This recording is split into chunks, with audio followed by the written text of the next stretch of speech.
Will the recessed Disaster Recovery, International Affairs and Planning Committee meeting of February 11th, or reconvene from February 5th, 1:30, come to order? The time is now 9:03 a.m. on February 11th. If everyone can please silence their cell phones or any noise-making devices, that'll help our cause. Welcome back from the reconvened meeting of February 11th, 2025. Members, in accordance with the Sunshine out of Lanai, Kia ora, and Aloha Kakayaka. Kia ora, Chair, Council members, community members. There's no testifiers at the Lanai District Office, and today I'm alone without my dog. She needs every dog needs a break once in a while.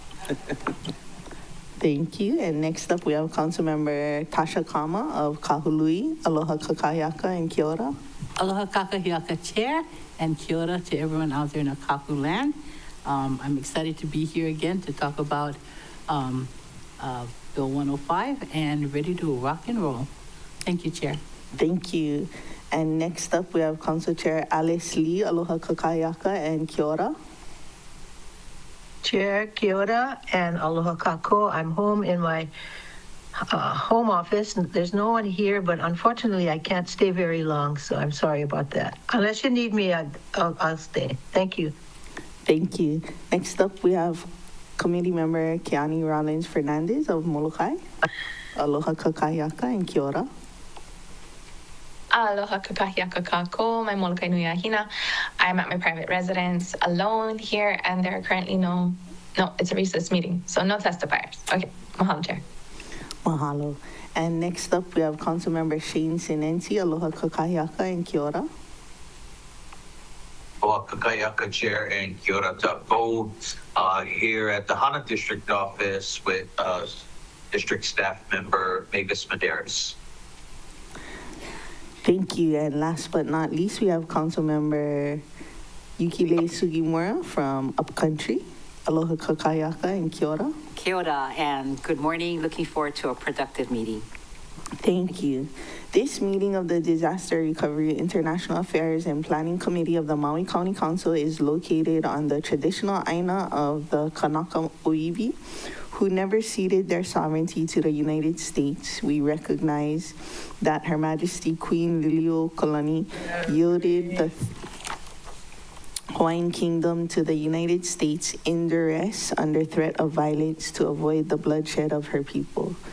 We further recognize that Hawaii remains an illegally occupied nation state by the U.S., as documented in a 2021 scholarly article for the National Lawyers Guild Review by Andrew Reed, adjunct professor of law at the University of Denver Sturm College of Law. Generations of Kanaka Maoli and their knowledge systems have sustainably cared for Hawaii and continue to do so. We are grateful to occupy this space and learn the ways in which we can contribute. As a committee, we seek to support the varied strategies that the indigenous peoples of Hawaii are using to protect their land and their communities and commit to dedicating time and resources to working in solidarity. From the administration, we have Fire Captain Oliver Voss. From the Department of Planning, we have Administrative Planning Officer Greg Post. From the Office of Recovery, we have Executive Assistant Jordan Hart. From the Department of Public Works, we have Director Jordan Molina. And we also have First Deputy Corporation Counsel Mimi Desjardins. Committee staff, today we have Senior Committee Secretary Yvette Boutillier, Legislative Analysts Jarrett Pasquale and Keone Hurdle, Assistant Clerks Lee Dineen and Jean Pokipala, as well as Legislative Attorney Carla Nakata. On the agenda today, we will continue to talk about DRIP 4, Bill 105, 2024, amending Section 19.500.110 Maui County Code regarding nonconformities. And we are cleared to take legislative action today.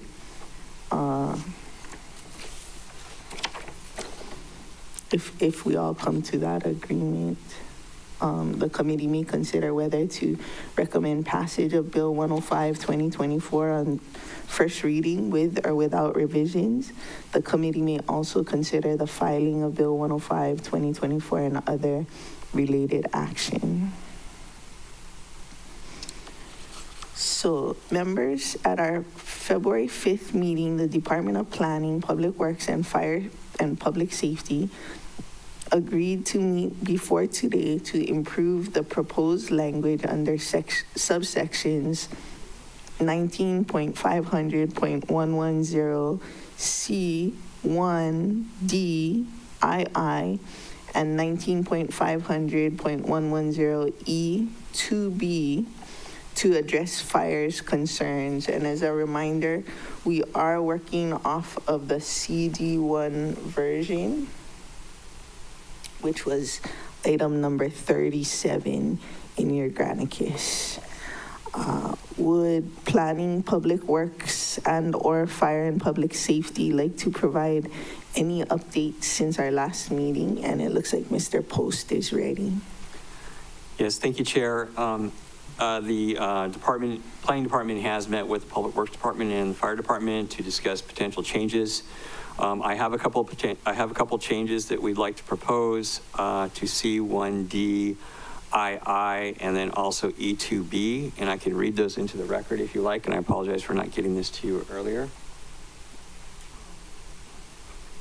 That sounds good. Can you see we're on page 2, C1D, or page 3, top of page 3, C1DII. Is everyone on the third page of the CD1 version, which is item 37 on your Granicus? Okay, go ahead, Mr. Post. Thank you. The revised language would read as follows.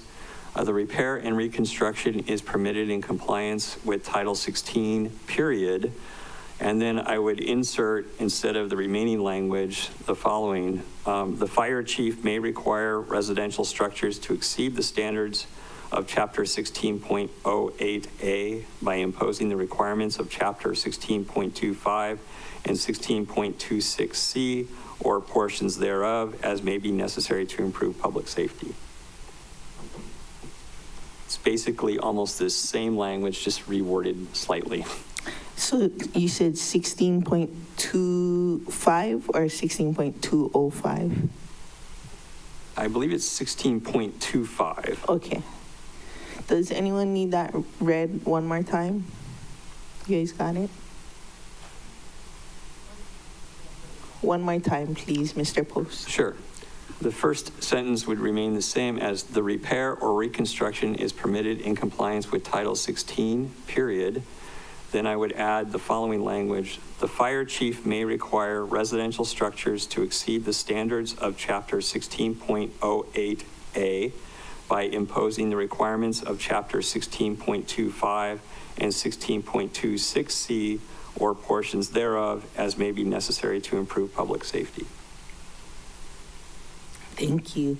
Members, any questions on the revised language?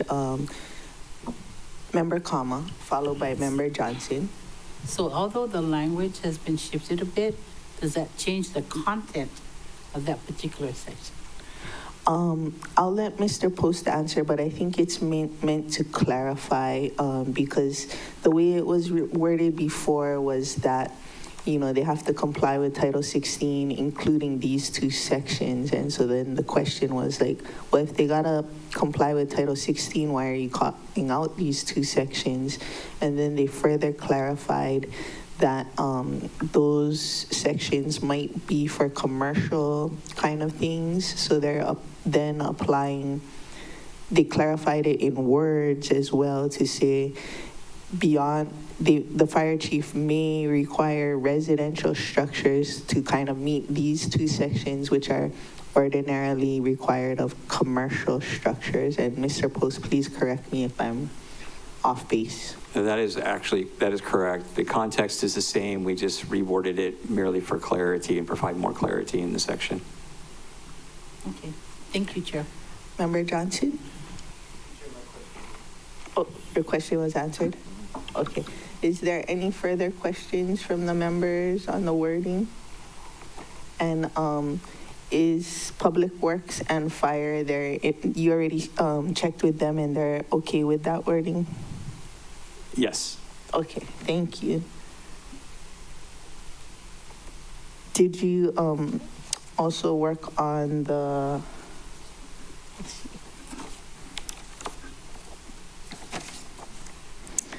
the C 19.500.110E2B? Yes, we did. Okay, let's, And if I may, I would like to read a revision to the, that section as well. just a moment. So that would be on page 4 at the bottom of the CD1 version. Everyone there? Page 4 at the bottom. We're looking at 19.500.110E2B, bottom of page 4. Okay, go ahead, Mr. Post. The same with the last change. This change is the context remains the same, but providing more clarity. And if I may, I think it's easier if I just read the revised section. We're basically striking the first two sentences and revising it to read, as determined necessary to improve public safety, the fire chief may require the relocation of an area of non-conforming use to a more suitable portion of a lot or structure. The property owner bears the burden of proof to establish that a structure or use area will not increase a non-conforming use. Evidence supporting the property owner's burden of proof is subject to review and approval by the director.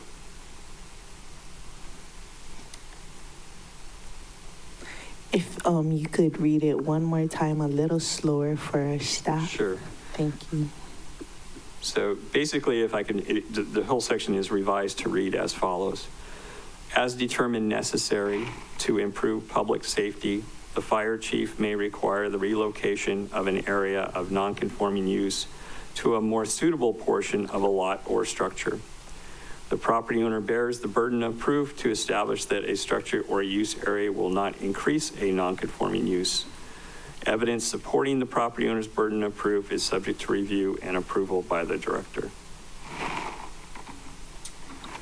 Okay, and we will also, if you can send that to us, upload it to Granicus. Will do. Okay, members, any questions on this portion? I think, remember, go ahead, Chair Lee. I was just wondering if there is an appeal process. Can the homeowner appeal to the BVA? Mr. Post? Yes, they should be able to do that because director positions are director decisions are appealable to BVA, so that should occur, yes. Okay. All right, thank you. Okay, and this is kind of, go ahead, Member Sinensi, and then Member Kama. Thank you, Chair. I was just curious, Mr. Post, what would be an example for the fire chief to relocate the non-conforming structure? Mr. Post? It's a good question. I'm hesitating and want to refer this to the fire chief. I think it's just a mirror in regards to any kind of safety issue related to the specific use within that structure. This falls under the use section of non-conforming uses. So if that use presents a problem to a neighboring use or its location on the property, the fire chief may want to move that use to a different location on the property. Would it, just a follow-up, Chair, would it include an increase of costs? Potentially? Potentially it may, yes. Okay, all right. Thank you, Chair. Member Kama. Thank you, Chair. So as the homeowner has the opportunity for an appeal with the planning department, did he get that same appeal with fire, if they disagree with fire? Or is that non-negotiable? I guess that would be a question for Captain Voss. Captain Voss, are you on? Chair, I apologize. Fire Captain Voss does not appear online. We're reaching out to him to see if he can join. Maybe Corporation Counsel is aware if somebody wants to appeal the fire chief's decision. Is that something that you could go to the BVA about? Thank you, Chair. I believe so, but I will check and let you know if that's not true. Okay, Thank you, Chair. sure. Any further questions? I mean, I don't know that the BVA would feel comfortable going up against the fire chief because I imagine that he would have reasons, but this isn't in the structure portion, it's the use portion. And then I don't know if Board of Variance and Appeals determines the use. You don't know, yeah, Jordan? To the rescue. Executive Assistant, Mr. Jordan Hart, out of the Office of Recovery.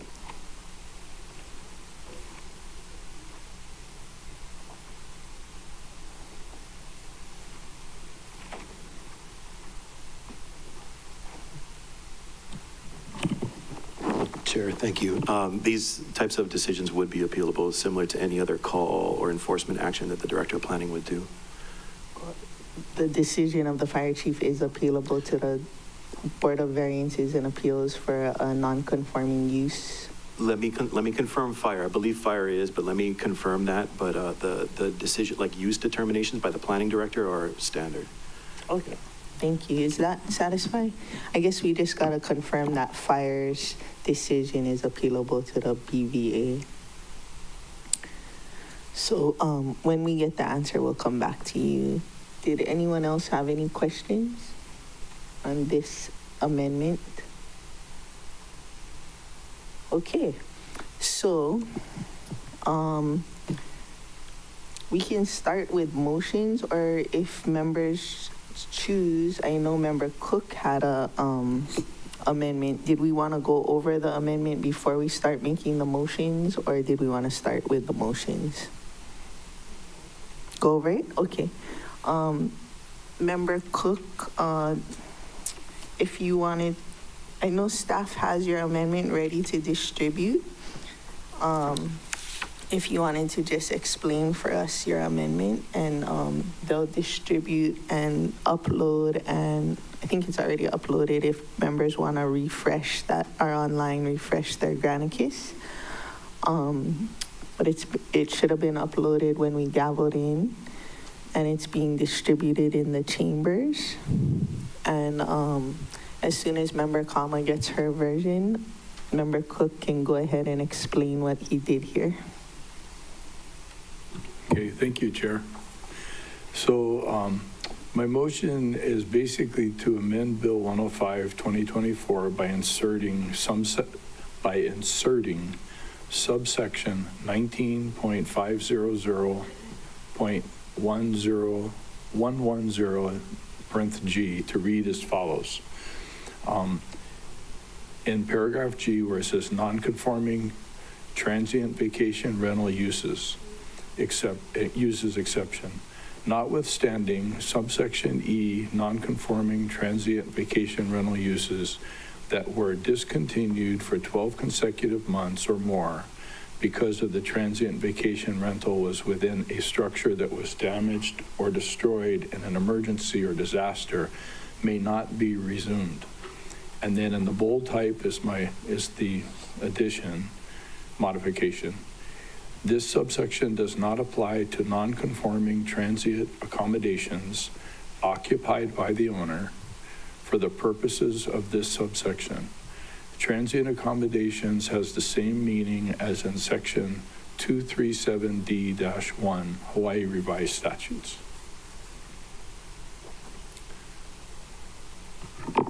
So in summary, Chair, it is addressing the owner-occupied bed and breakfast type occupancy that we had testimony on in our last meeting.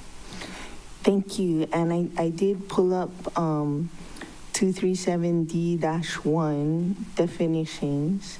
So in case anyone was concerned of what 237D-1 Hawaii Revised Statutes means,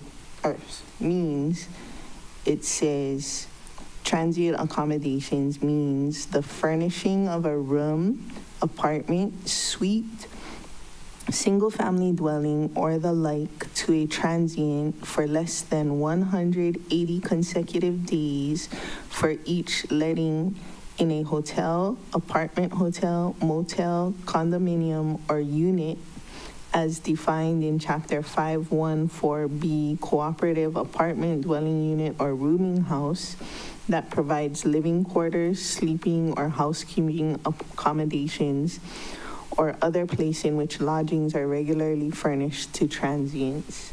So this is number 45 in your Granicus. I'll open the floor up to any questions for Member Cook or any of our resources.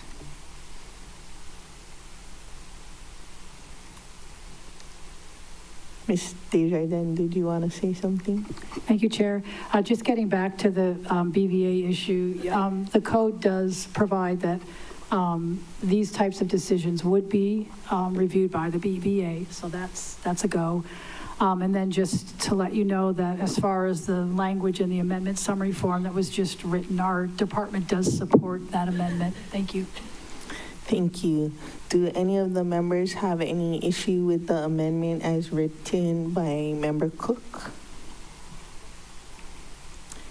I do not have any issue, and since it uses my word and that my amendment and then adds on to it, I will be willing to withdraw my amendment in favor of this amendment because it's the same, but it's just tacks on extra words.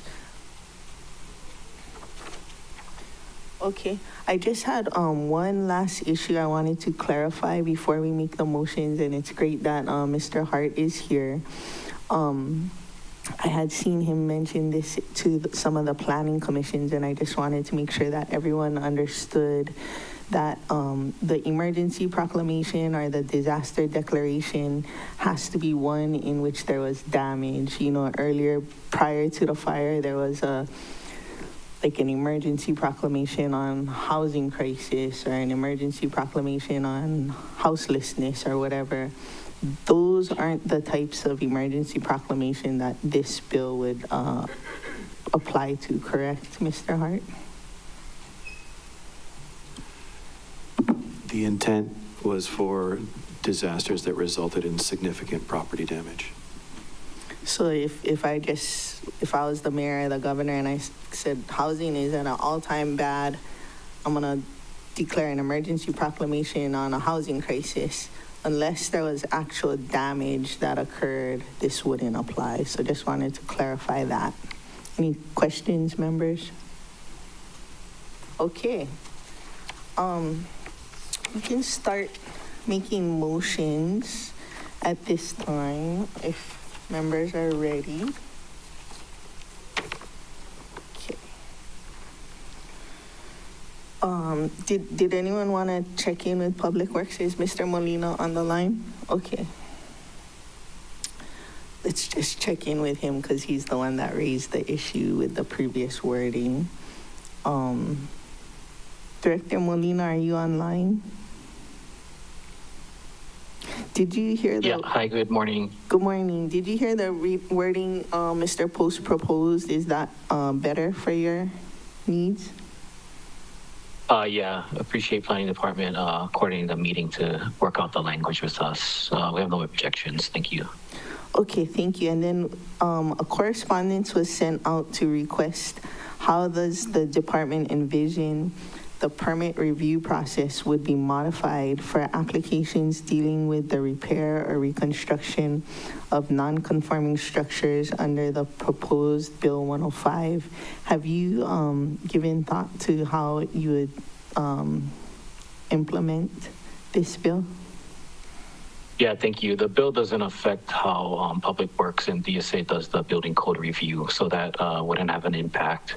Your second question about modifying maps, We don't think there necessarily needs to be any changes, but we would consult with planning if they felt that we need to change any other workflows in maps to accommodate this. So yeah, open to working with planning to make this work. Thank you, Chair.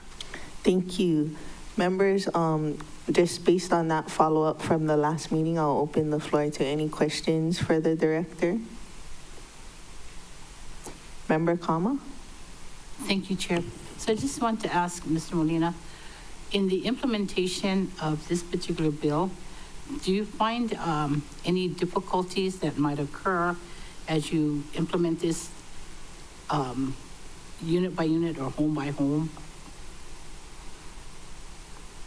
That'd be hard to anticipate. Each site is going to be in a unique circumstance to make all these requirements fit their project. So it's really hard to say what might be the impact. The hardship is going to be more on the property owner to figure out what makes sense for them within the confines of these regulations. But for our building code review, yeah, we don't anticipate any challenges. Thank you. Okay. Chair, if I may. Go ahead. So if the challenge actually becomes on the homeowner side, do we have anything in place to support the homeowners as they go through this, I guess, transition? From what I heard from planning, they already have about 15 to 30 applications of non-conforming structures, and they've begun to review them.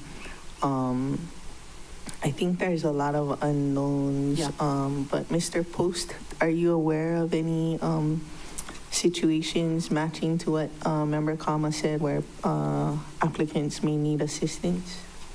I think with in all of the non-conforming situations, there will be assistance provided by the planning department because it's going to be working out some nuances of, verifying the non-conformity and really working with them one-on-one. So it's going to be that kind of level of helping assistance. So how much capacity does the planning department have to be able to assist all of these homeowners as they go through their own individual processes that might be a little bit more complicated than the next person or the next person? I think at this moment we do have the capacity to do that. It's going to be, as we've been seeing building permits coming in, it hasn't been an onslaught, so it's been kind of a steady progression. So we've had the ability to review those as well as with Four Leaf. Naturally, when those non-conforming situations come to Four Leaf's attention, they will go to the planning department. So then we will then take over that role of looking at that specificity. But I think we have the capability to be doing that right at this moment. So I don't think that's a struggle at this point. Okay. At this point. So do you have a sense of what the timing might be in terms of how you are going to support or assist this family or that family or the next family? I know, as the chair mentioned, we do have some property owners that are awaiting this bill, hopefully, to see it pass so that they can move forward. We've been working with them already. So, our goal is always with the disaster recovery is to move these permits through as quick as we can. So I don't really see a struggle with that. It's just a matter of verifying the nonconformity is going to be the issue. And I know we've been working with property owners on doing that as of right now. So. There's also some folks that are waiting to draw their plans until the bill passes second reading because each iteration of the plans costs money. So, with the 2-year deadline for insurance to not have capital gains or whatever, and this bill passing probably second reading March 21st or so, it's a little bit of a tight schedule for them.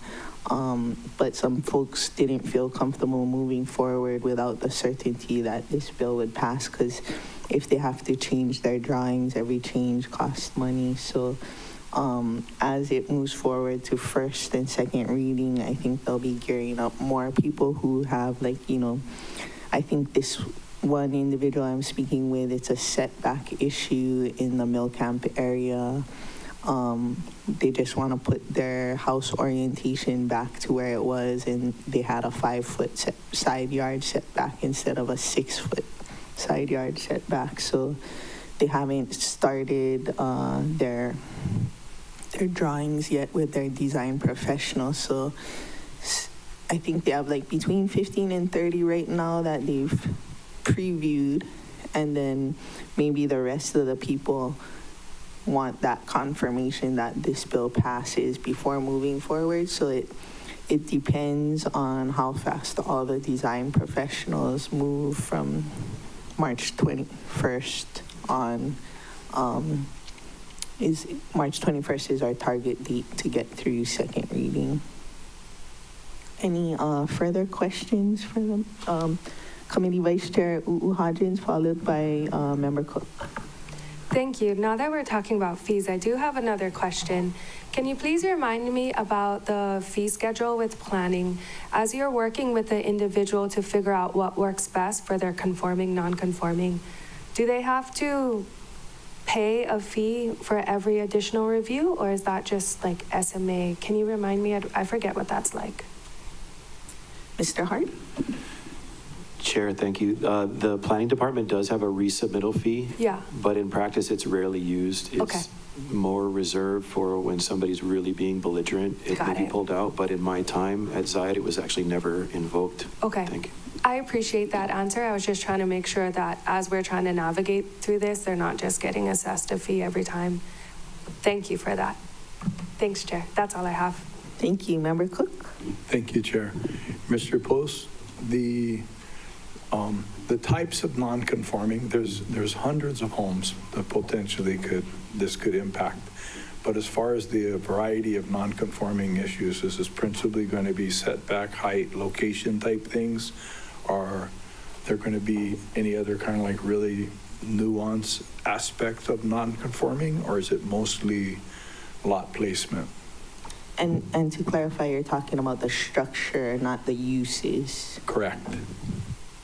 Yeah, I believe most of it's going to be setback related. There was a table in the report that I prepared, or the response letter to some questions, and I identified some of the differences you'll see between the 1960 zoning code and the current zoning code, and there are differences in setback standards. So we anticipate it mostly setback, not as much height. The height's pretty generous in our residential zoning district.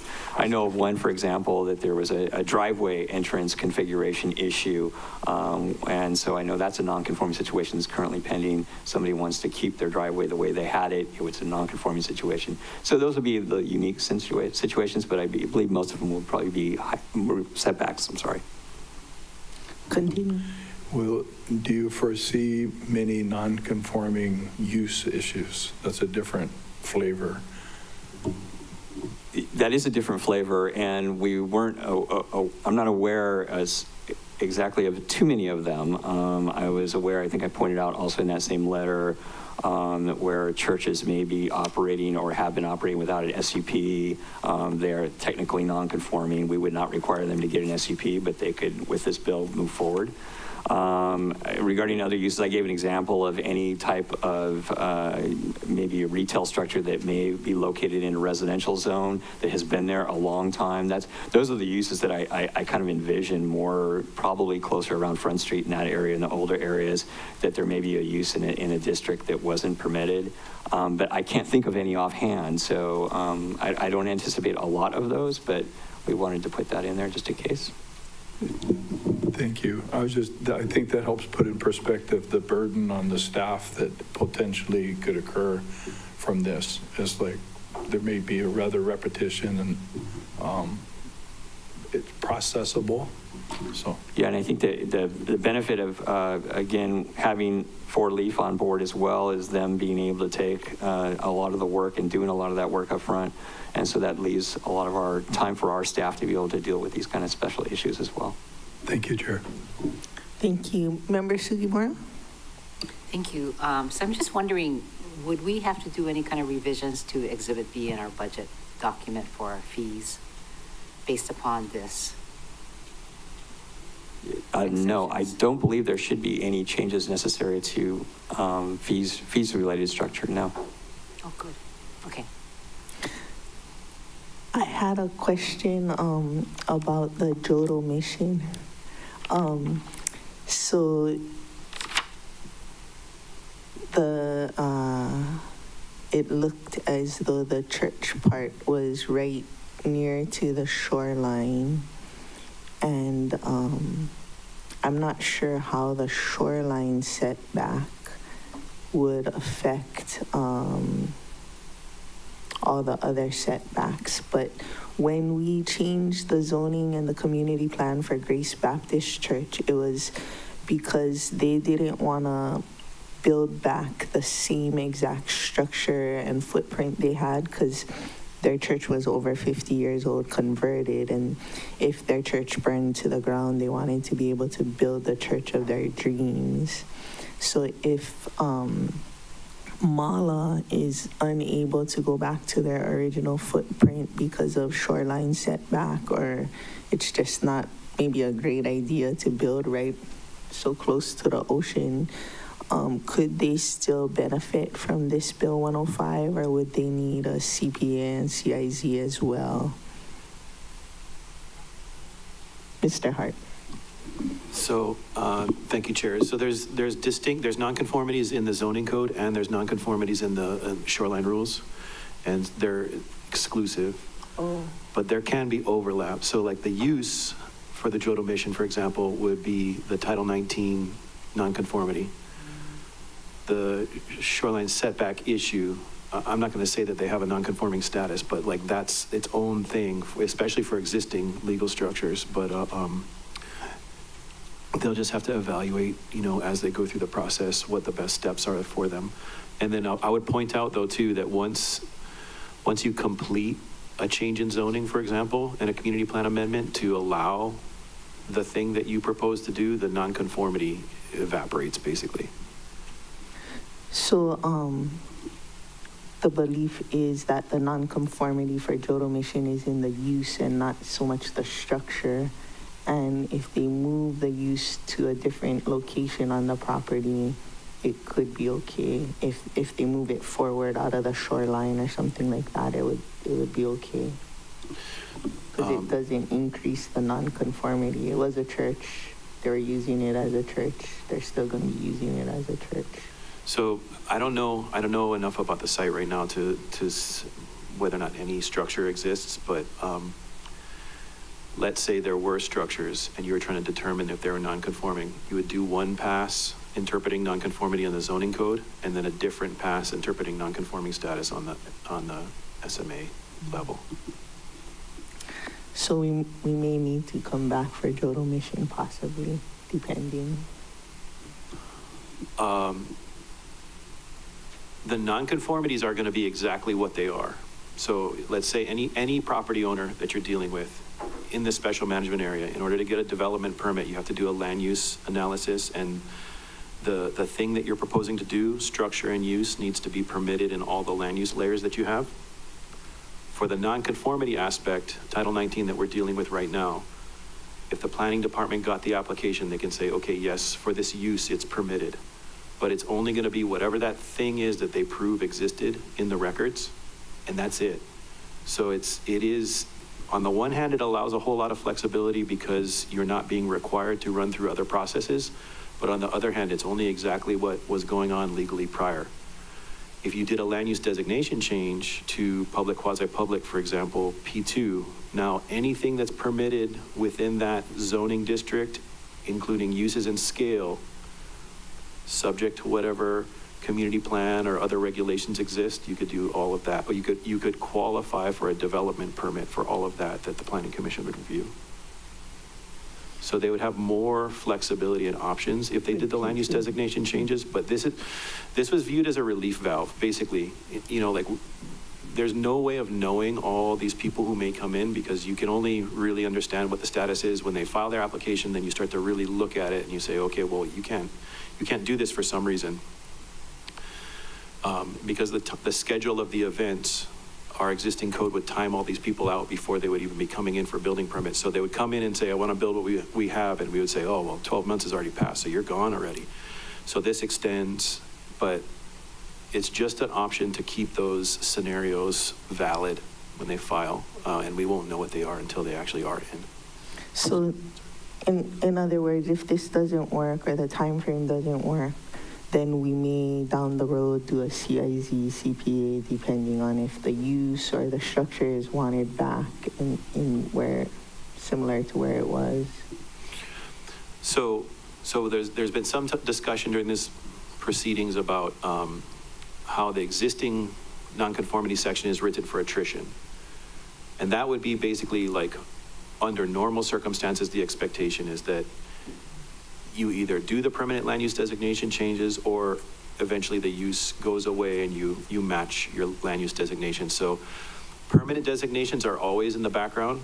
And more recently, the council's been assisting property owners and organizations more frequently than had happened in the past.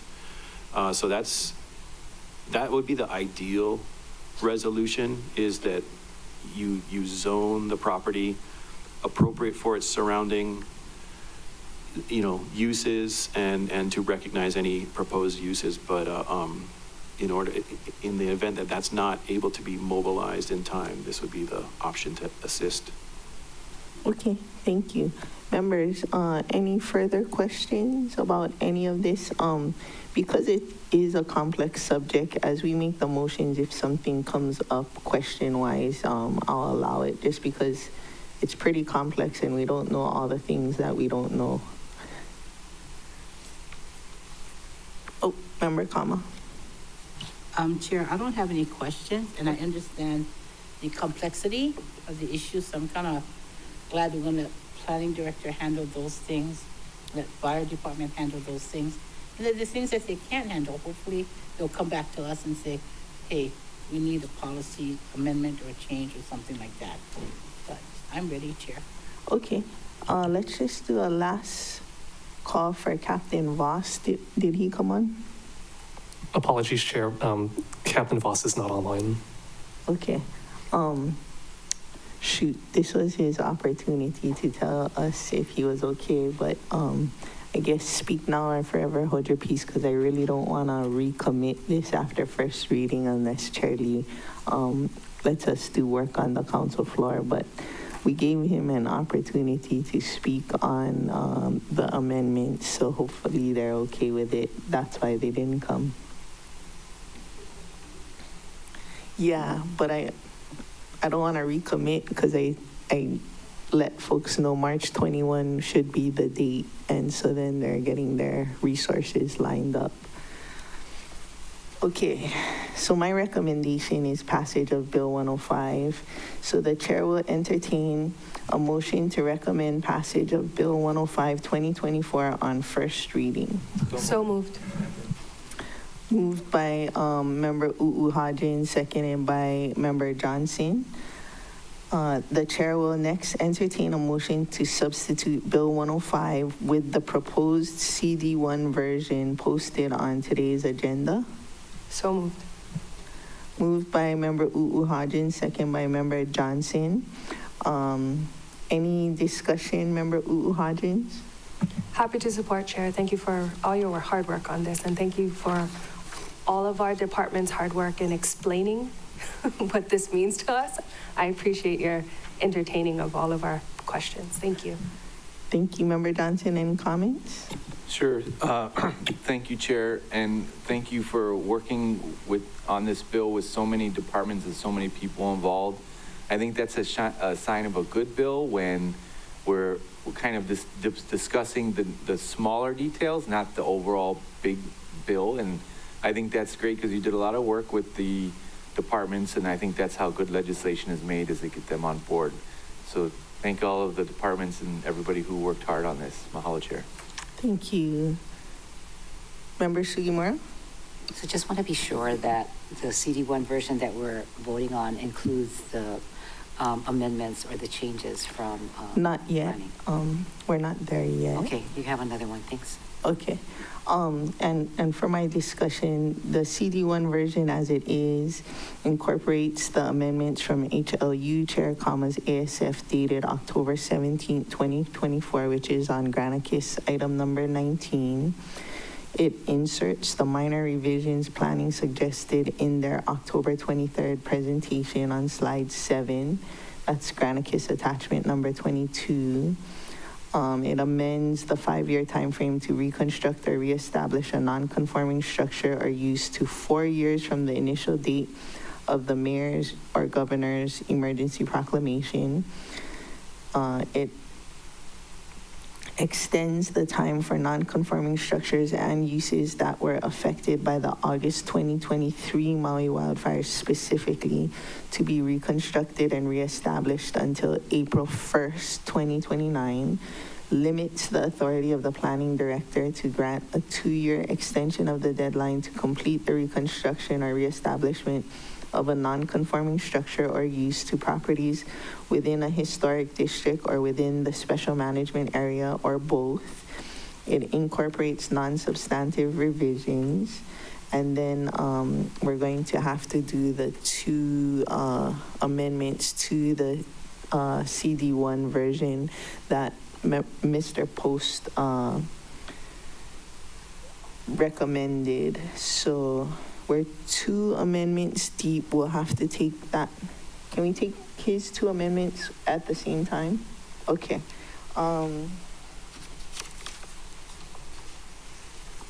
So if it's okay, Corp Counsel, can I propose the amendment and then Mr. Post read the exact wording and then someone make that motion? Is that okay? Okay. So I propose that we amend 19.500.110 C1D2 as follows, Mr. Post. Shall read, the repair or reconstruction is permitted in compliance with Title 16, period. The fire chief may require residential structures to exceed the standards of Chapter 16.08A by imposing the requirements of Chapter 16.25 and 16.26C or portions thereof as may be necessary to improve public safety.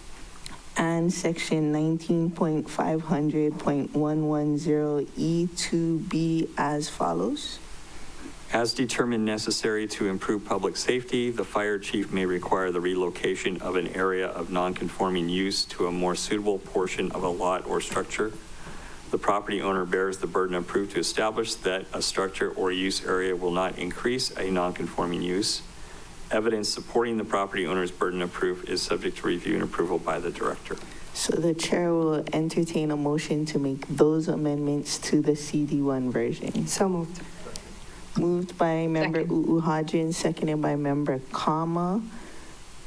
Discussion, member Hodgins. Thank you again to the departments for making this make sense for everyone. Member Kama? Oh, member Rollins Fernandez, followed by member Lee.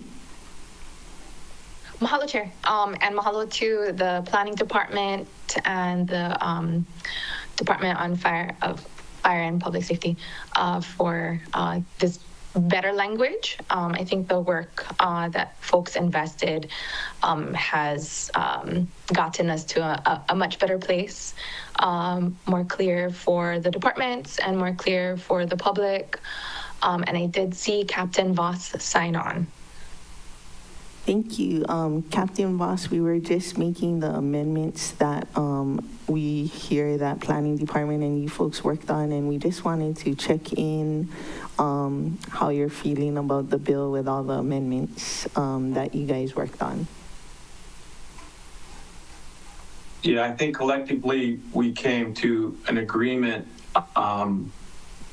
And so unless something changed in this meeting in the last hour or so, I think we're good with that. Awesome, thank you. Member Lee. Thank you, Chair, and thank you everybody for all your hard work. I am concerned, I just want, for the record, I am concerned that this measure gives extraordinary discretion to the fire department. And I'm worried about that because, really, the county is not known for its speedy and expeditious actions. I wonder if we shouldn't put a time limit on this, on the decision, because they can drag their feet forever and not give an answer. So I'm wondering if a time limit is appropriate. Thank you, Chair. Thank you, Member Lee. Are you looking for a comment on that discussion by Captain Voss, or was it just comments? Not so much from Captain Voss. I mean, from our group. You know, what's a reasonable time to get back to somebody? So that because you know, let's say it's unreasonable, they take a long time. They finally give an answer, and it's unreasonable. Then the homeowner has to go through this long process with a BVA. I mean, this is, you know, this happens on a regular basis with the county. I mean, I'm not pointing any fingers to any particular person, but this is the culture. Okay, I did see 30 days or something, you know, 30 days. Rollins Fernandez hand up, followed by Member Cook. Member Rollins Fernandez. Mahalo, Chair. I hear Chair Lee's concerns, and yes, the county isn't known for its speediness necessarily. For in this particular situation with nonconformities, if the fire department has concerns about the overall, you know, community safety regarding the reconstruction of a structure, I guess I would kind of trust the Department of Fire's opinion on, you know, like the overall safety of keeping the community from this happening again. And I don't know if it, you know, we would want it to be exempted through the BVA appeals process, because the concern is about the overall safety of rebuilding Lahaina. And so if that's the concern, then, you know, going through the BVA to get that thing appealed, that decision appealed, then the goal is to rebuild a Lahaina that's safer.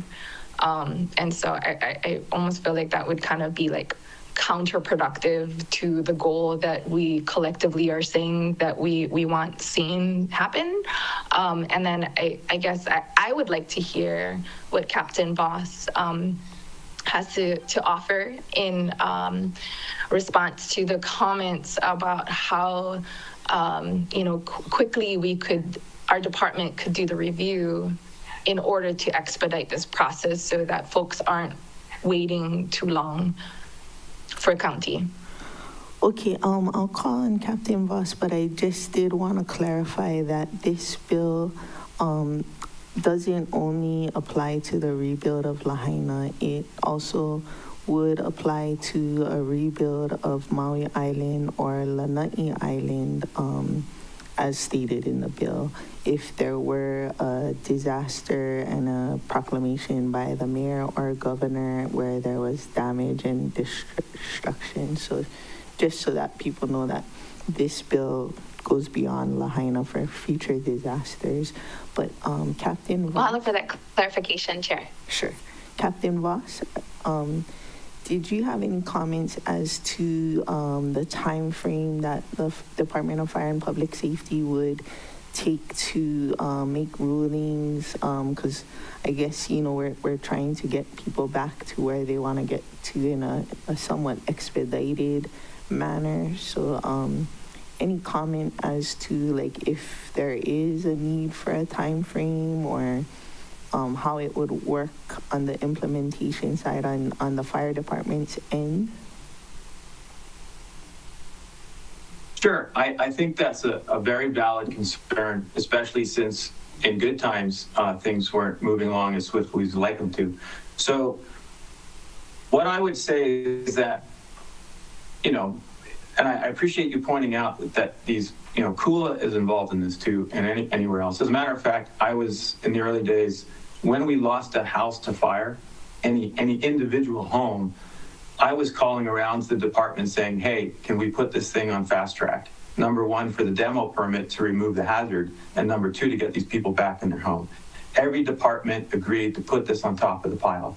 So if the best thing would be for these homeowner applicants that we advise them that they come to us to consult prior to permitting. And again, most of my focus is, are you building too close to your neighbor? We have about, I'd say, 2 or 3 options that they could implement that gets them out of that predicament with us. Now, if none of those options work for them, or if the expense is at such it doesn't work for them, yes, things could drag on. But I will do my very best to respond to anyone who comes to us with this within a week to answer their questions. And if it's a permit, I will make sure it gets expedited and review in that 15-day mark. Now, a lot of times people like to say the departments are slow, but in my experience here, what's been slow is the responses from the applicants. They don't know how to mitigate that issue or if they need to reach out to other resources. So we try to be as clear as we can. Here's what you need to do. If you do this, you pass go. If you don't, you need to come to me with options. I'm still not closing the door, but I'll present you 3 options. If you don't like them, you hire a professional and come to me with something to entertain. That process can drag out. I agree that BVA is not always the best way to go because the final decision makers aren't experts in the field. But I hope that expresses to you that we have an urgency to help these people get back into homes and to any victim who lost their house in a fire.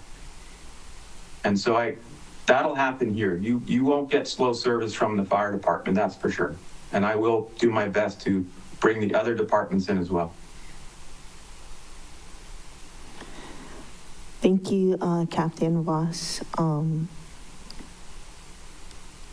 Member Cook, or Member Rollins Fernandez and Member Lee, does that satisfy your comments and question? That satisfies my question. Mahalo, Chair. That satisfies my question. Sure. Member Lee? I'd hate to slow up our process, so I wouldn't want to start another long discussion on how long they should have to respond. But if it becomes a situation where the departments take too long, we're going to have to revisit this ordinance. And so the other thing is, this is related because it has to do with timing and exemptions. But Chair, you were at the press conference where exemptions were established or proposed for the historic district SMA?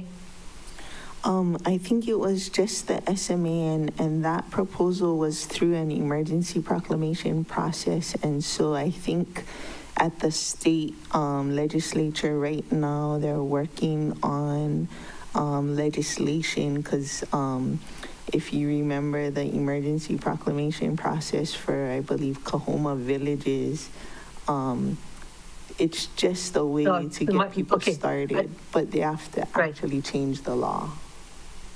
Yeah, okay, so I just wanted to make sure that they use as much time and analysis that we're applying to this situation for that exemption, which is a major exemption as well.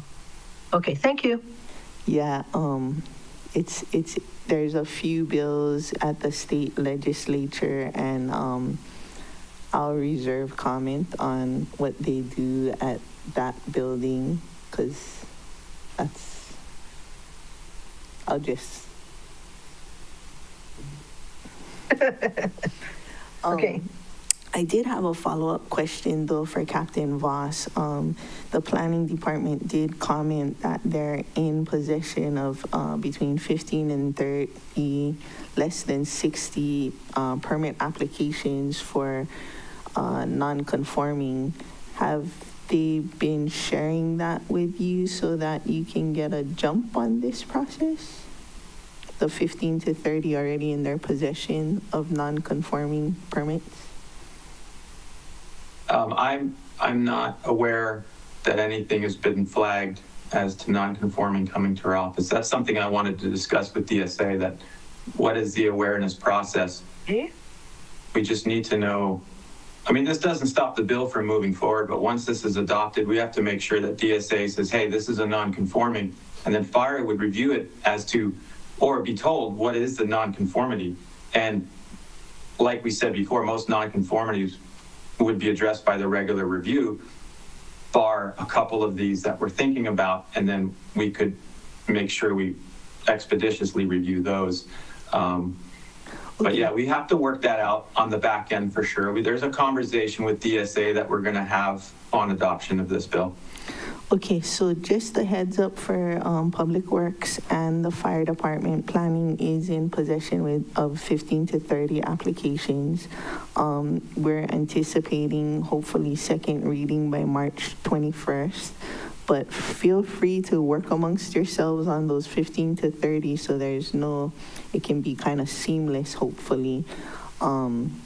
Just wanted to get that out there, that there's already a backlog, or I guess it's not a backlog until we pass the bill.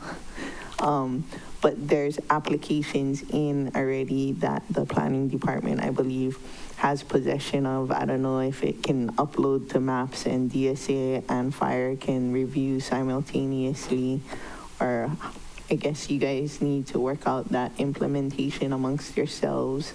But, you know, our communities are counting on you, so let's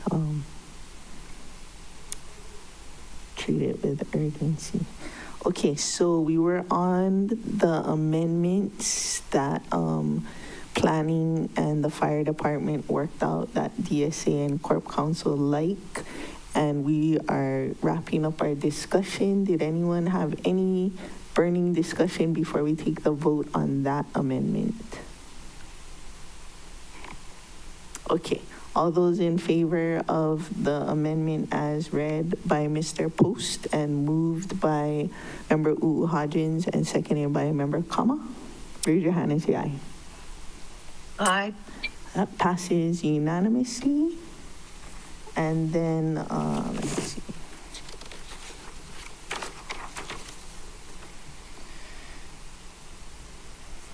Okay.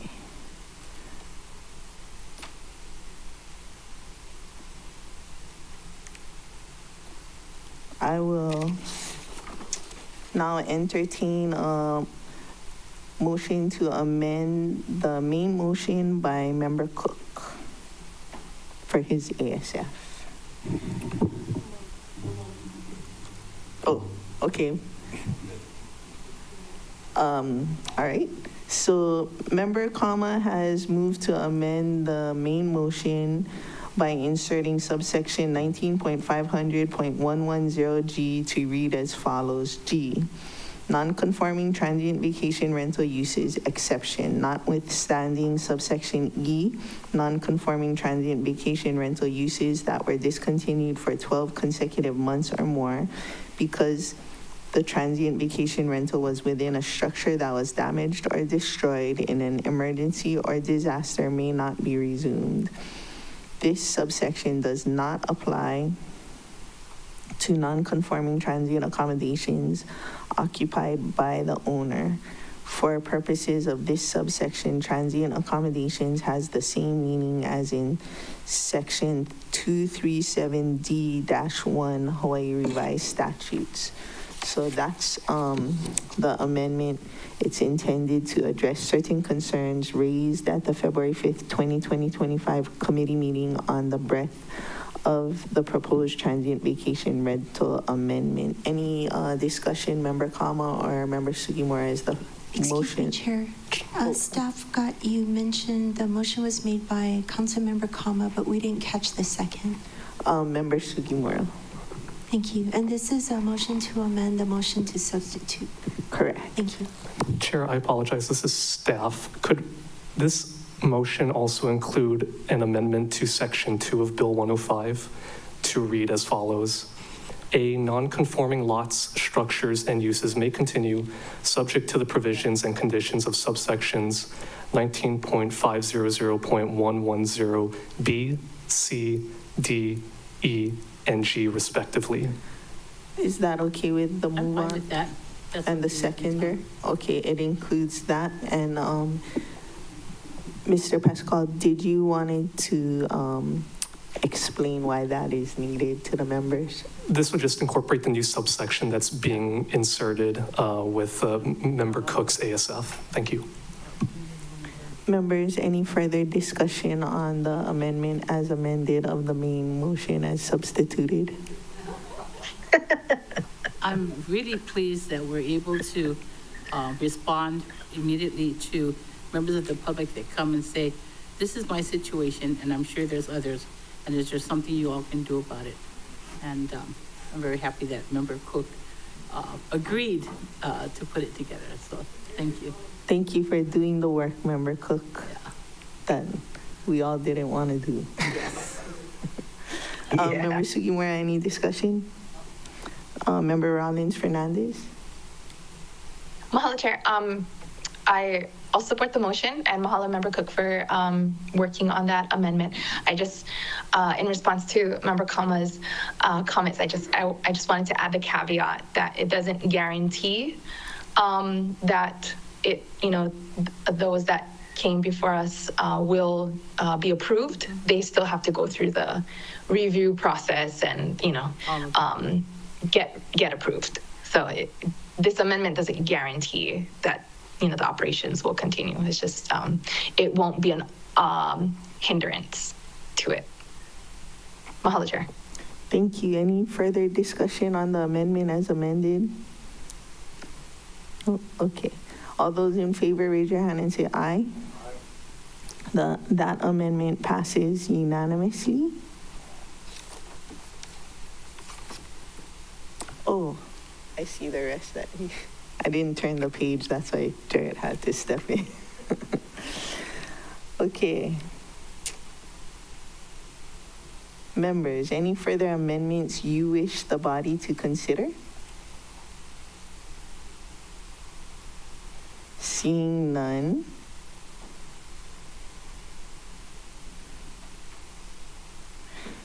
Any further discussion on the main motion as amended? Chair, I apologize. I think we're on the motion to substitute as amended. Oh, okay. Any discussion on the motion to substitute as amended?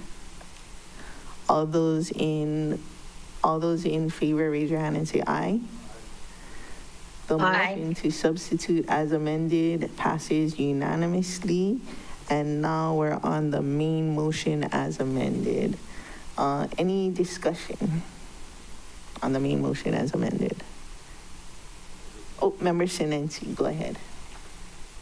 Mr. Chair, I too just wanted to thank and appreciate all the work that your staff and the departments have put on it, and happy to support in the road to recovery model. Thank you, Member Sinensi, and I also want to thank the committee staff. They put in a lot of hours on this behind the scenes, so thank you so much to all our committee staff and all the departments for working with them, Corp Counsel, and our Corp Counsel pinch hitter, First Deputy. So, with no further ado, we're on the main motion. All those in favor, raise your hand and say aye. Aye. Aye.